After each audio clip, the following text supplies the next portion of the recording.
આપણો પાઠ 15 છે. શું નામ છે પાઠનું? પર્યાવરણનો. જોથી બોલો. હા, તેમાં હવાના ગુણધર્મોને લગતા ઘણા બધા પ્રયોગો છે. એ કેટલાક પ્રયોગો આપણે આજે કરશું. એમાંનો એક પ્રયોગ આપણે અહીંયા જોઈ રહ્યા છીએ. જેના માટે શું વસ્તુઓ તમે લીધી છે છોકરીઓ? એક જણ બોલશે. ફુગા, લાકડી અને દોરાની આમાં જરૂર પડી છે. હવે આપણે હવાનો કયો ગુણધર્મ આના દ્વારા સાબિત કરીએ તો સૌથી પહેલા આપણે પ્રયોગ કરશું એટલે આપણે ખ્યાલ આવશે. તો સૌથી પહેલા અનિશાનો પ્રયોગ આપણે જોશું. અનિશા સ્ટાર્ટ.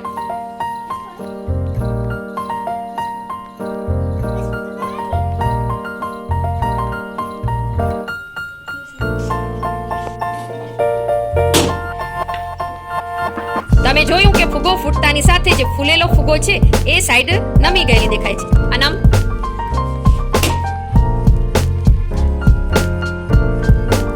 આલિયા. તમે જોયું હશે કે ત્રણેય છોકરીઓના ફુગામાં જે ફૂલેલો ફુગો છે તે સાઈડ નમી ગયેલી દેખાય છે.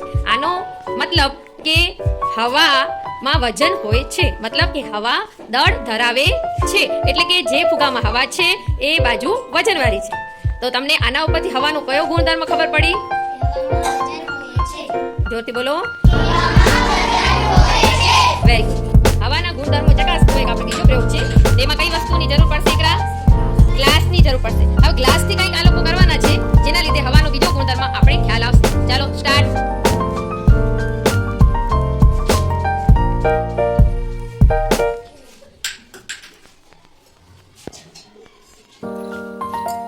તમે જોઈ રહ્યા છો કે હાથમાં પકડ્યા વગર ગ્લાસ મોઢેથી ચીપકી રહેલા છે. સરસ, છોડી દો હવે. તો આવું કેમ થયું હશે? એમાં હવાનો કયો ગુણધર્મ સમાયેલો છે?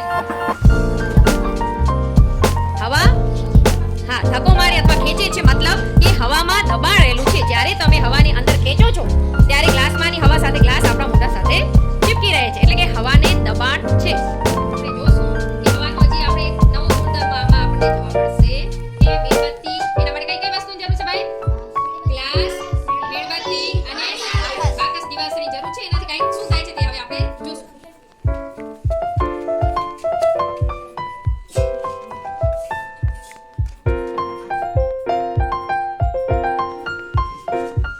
કે સળગેલી મીણબત્તી ઉપર કાચનો ગ્લાસ ઊંધો વાળતા શું જોવા મળે છે તે આપણે જોશું.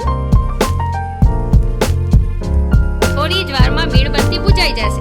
તો આવું કેમ થયું હશે? કેમ થયું આવું?